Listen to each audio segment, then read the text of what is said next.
This video and all of its contents, including any opinions expressed by the narrator, are strictly for entertainment purposes only and is not intended in any way as a substitute for professional services and consultation from a licensed therapist, doctor, attorney, or other licensed professional service provider. Each person must make their own life decisions, and those decisions are theirs. Welcome back to Find Your Alpha. This week we've got another great video, and you can see the title of it right on your screen. My wife had another man's baby. Now I'm forced to pay child support. So let's get right into it.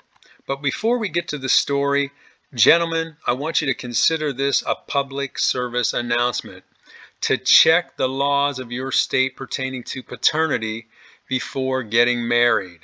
Marriage is a business contract that generally does not favor males. It generally does not favor males in terms of division of assets.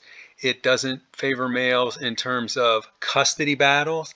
And it definitely, as you're going to see from this story, doesn't favor males when it comes to these kind of paternity situations. So let's get into the story. The original poster says, the events I'll be discussing here happened to me 8 years ago in 2014. I'm going to use pseudonyms for everyone involved for obvious reasons. I'm 39 years old and have been happily married to my current wife for 4 years now.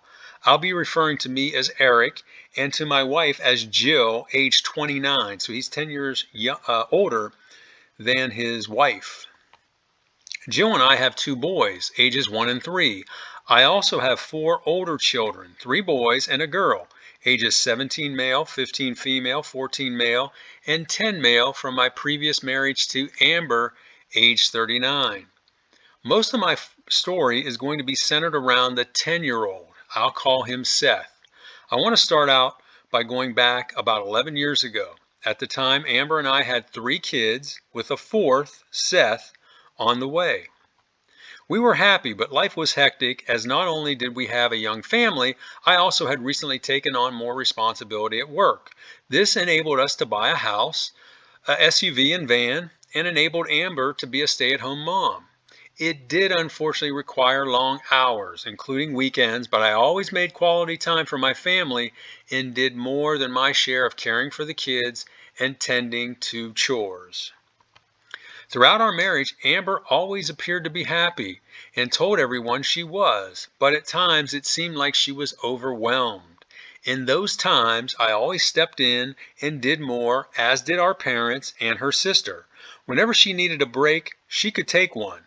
What I'm saying is she had lots of help from all of us. I also want to make it known that having 4 kids was a mutual decision, mostly driven by Amber. Amber gave birth to Seth and everything was going well, although things were even more crazy than before. Chaos was routine with us, and to add to the mix, Amber also got a puppy for our kids.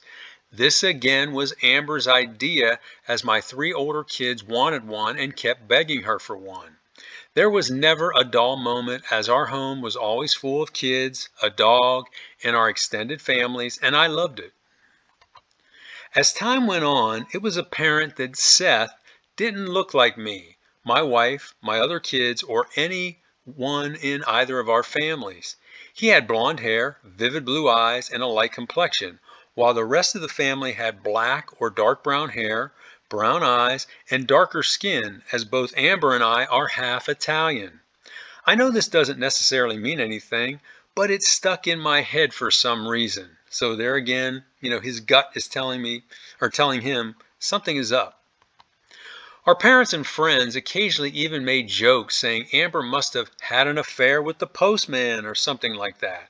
It was all in good fun, as they meant nothing by it, and we all just laughed. As time went on, Seth's features became more distinct. To make a long story short, one day before he was 2, I secretly took him and got DNA tested. The results came back indicating Seth wasn't my son. That was the worst day of my life, and I cried hard for obvious reasons, but wasn't totally shocked. I talked to the clinic and asked if these tests are ever wrong. The clinician said very rarely, but recommended we take another test to confirm the initial results. We did, and the results were the same. My life was quickly unraveling, and I had to decide what to do next. Now, wait till you hear what he initially decides to do here. He said, I know a lot of guys are going to give me grief for this, but my initial plan was to do nothing, to just ignore it. My thought was I would try to live life normally to see if I could get past this, and did so for 5 weeks. Now, that's really unusual in this case because he doesn't even know if his wife is still carrying on this affair. So the fact he's just going to rug sweep it without getting to the bottom of it, that's very, to me, it's crazy. He says, during this time, I never confronted my wife, acted normal, and even had regular S with her. My mind finally got the best of me, and I eventually broke and had the urge to get out fast before I lost it. So he hung with it for 5 weeks, but then, finally he just broke down and he couldn't live like that anymore.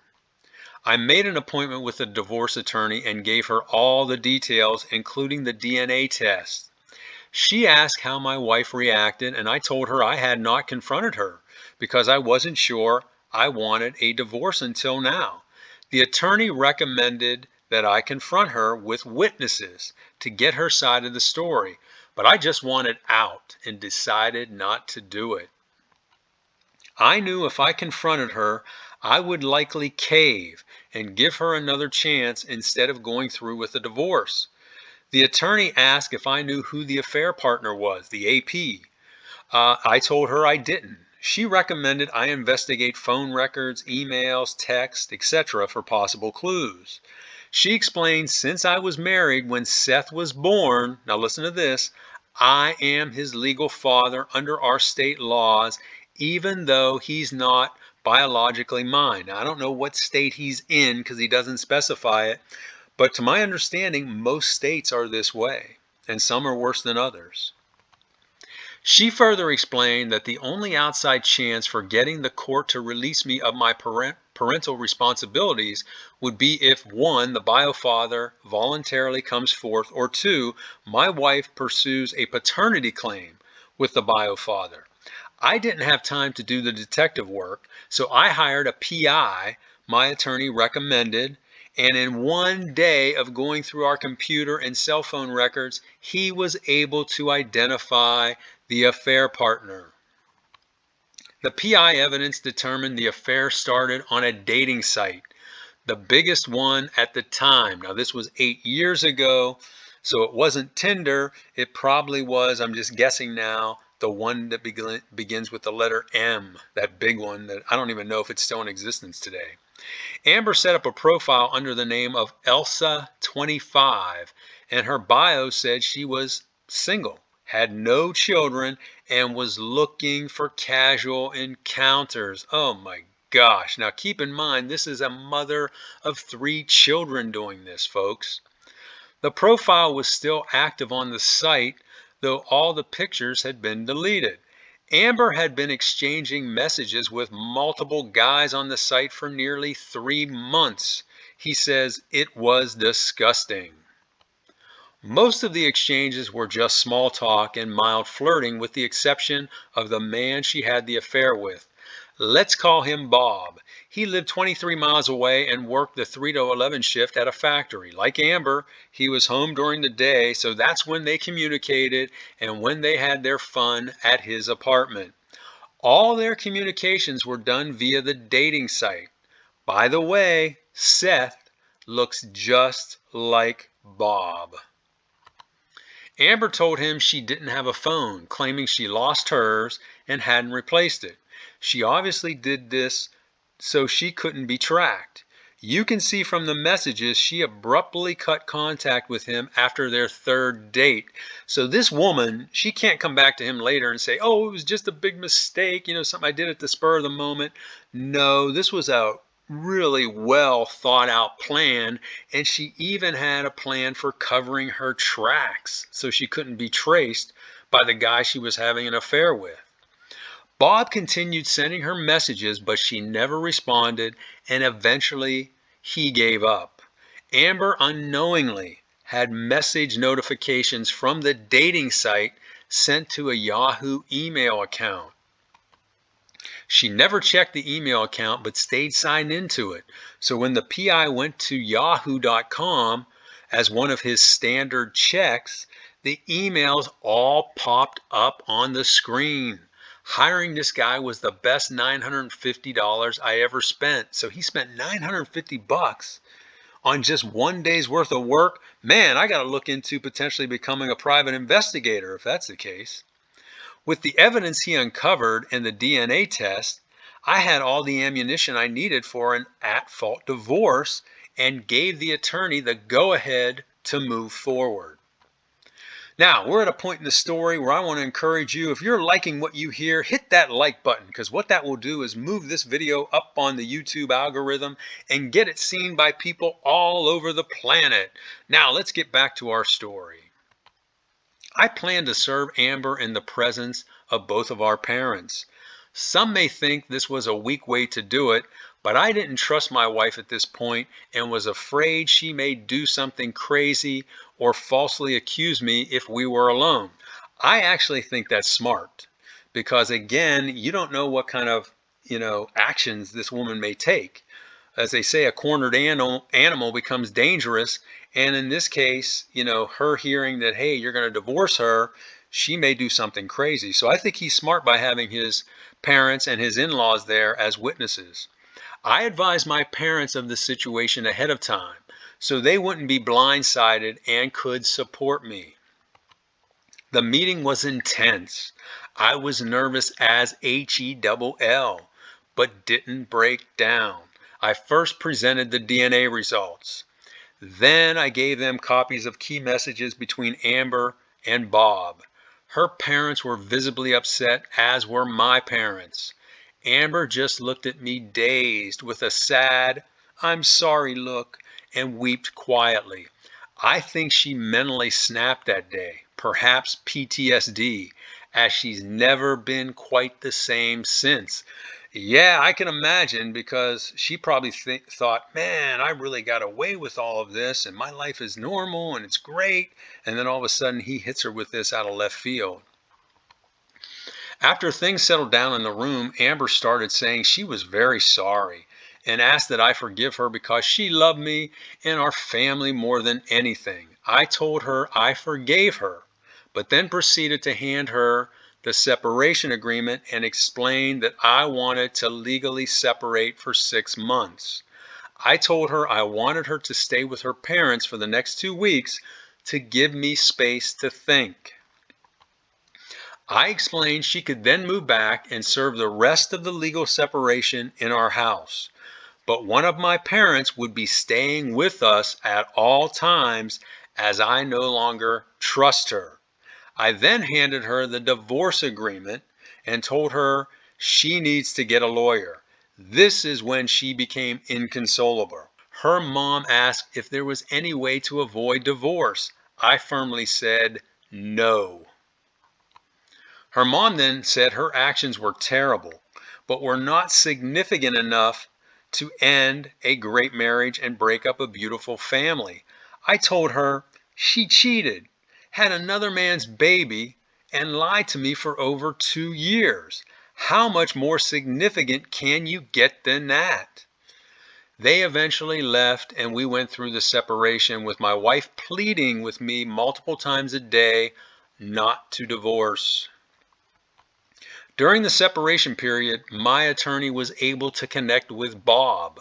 He was very apologetic, stating he didn't know Elsa, now remember that was the fake name that this Amber gave when she was on the dating site, was married. He explained that he had no intentions of breaking up a family and barely had enough money to support himself. There was no way this guy could support a child. It was clear the idea of having him voluntarily assume paternal responsibilities wasn't happening.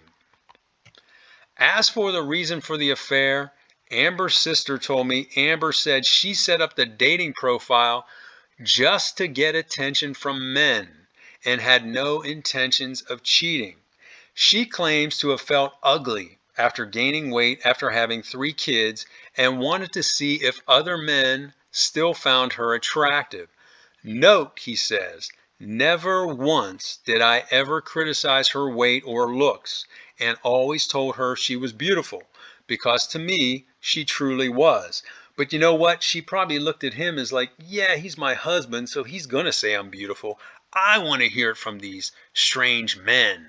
I want to see if other men still think I'm attractive. It's crazy, but women will do this. Jumping forward 8 months, and our divorce was final. My attorney petitioned the court to split assets evenly, but requested no alimony and child support only for my 3 biological kids, even though she knew the judge would likely not accept this. The judge said, since I am Seth's legal father, I would be required to pay child support for him as well. She did strike alimony from the settlement based on the infidelity and the affair child. Now that is very surprising because remember, this Amber is a stay-at-home mom. So she doesn't have any income, ongoing income outside of this, child support she's going to be receiving. So it's surprising that that judge struck the alimony. She also let me keep the house. That's also surprising as part of the settlement, but awarded Amber 51% primary custody. At the end of the verdict, the judge asked Amber and I if we had any questions or comments. Amber said she just wanted to tell me again she was sorry, that she still loved me, and hoped one day we'd be together again. I then spoke up and thanked the judge for her thoughtful verdict and for allowing me to speak. I then said the family court laws in our state are unjust and are totally biased against men. I asked, how is it fair when a woman cheats, has a baby with another man, lies about it to her husband, and then not only does she get primary custody of his children, he is forced to pay support for a kid that's not even his. The judge said she empathized with me, but explained that she follows the law and acts in the best interest of children. She said the best interest of the child here is for me to continue to be Seth's father. She said she can see that I am a good man and a great father, and that's why she gave me 49% custody and allowed me to retain the family home. Now my question would have been, why didn't you give me 51% custody and let me retain the family home? So that 51-49, even though it doesn't seem like a big difference, it is, because she now is controlling, really where that family stays. She said the only way the court would absolve me of my legal parental responsibility is if the biological father were to voluntarily come forward and take on that responsibility. She said even if this were to occur, there's no guarantee the court would allow this, as the biological father would need to be thoroughly screened, including for his mental and financial fitness. I then told the judge, I've already provided the court with the biological father's name and address. Isn't that enough to at least issue a court order to have him DNA tested? The judge explained this is a civil matter and the courts do not intervene like that. She said either I or my ex-wife would need to convince the bio father to voluntarily come forward, or the mother could file a paternity lawsuit against the bio father. My wife's attorney spoke up at this point and said her client didn't want another man in her child's life, and that Seth already has a great father. I concluded my statement as at this point it felt like everyone in the courtroom was basically just telling me, tough luck, sucker, deal with it. I wanted to highlight this courtroom exchange to encourage any man contemplating marriage to first research the laws in your state. The hearing ended and I was divorced. I went forward and paid my child support and was the best father I could be to all of my kids, including Seth. You'd think I'd treat him differently based on what occurred, but to me, he was my son and I was the only father he'd ever known, and I loved him. A few years later, I met and married Jill, and we had our 2 boys. So now I have 6 kids and couldn't be happier. I thank the Lord every day for blessing me with my children and for bringing Jill into my life when he did. As for Amber, I've long since forgiven her. She spends most of her time these days being a mother and caring for her aging parents. She's gained a lot of weight since the divorce and recently was diagnosed with type 2 diabetes and now takes daily medication for it. Up until I got serious with Jill, Amber tried everything to win me back. She even went as far as trying to get the kids to convince me, which I quickly shut down that manipulation tactic. Over the years, she's apologized hundreds of times and says the affair was the worst thing she's ever done. Well, that's obvious. He says we're cool now and on good terms, and co-parenting with her has been smooth. She's planning to go to school to become an LPN, as she will need a source of reliable income once the child support starts expiring in a few years when each kid turns 18. Because remember, that's the only income she's getting. So she's living like the kids off of that child support. She's also still driving the 11-year-old van she got in the divorce settlement, which will soon need to be replaced. Over the years, Amber has dated a few older men, but nothing serious. I guess it's tough dating when you're a woman with 4 kids, he says. That's all I've got to say. I again leave you with these words of wisdom. If you're a man who's thinking about getting married, first step back, cool your jets, and make sure you've got a good woman. Then check the family laws in your state before potentially making a decision you'll regret somewhere down the line. So that's the end of his story. I thought it was a great story, and I think he handled this as well as you can handle it. Now, some guys are going to criticize him for, taking on the father figure role with the child Seth. I don't fault him for that because, again, like he explained, he was that child's father for, the kid's whole life for those 2 years. He bonded with that kid. He loves the kid. I will never criticize a man for doing what he did there. So I think that is not a sign of weakness. I think that's a sign of strength. And I think he handled the situation very well. Basically, he divorced his wife. He divorced her immediately.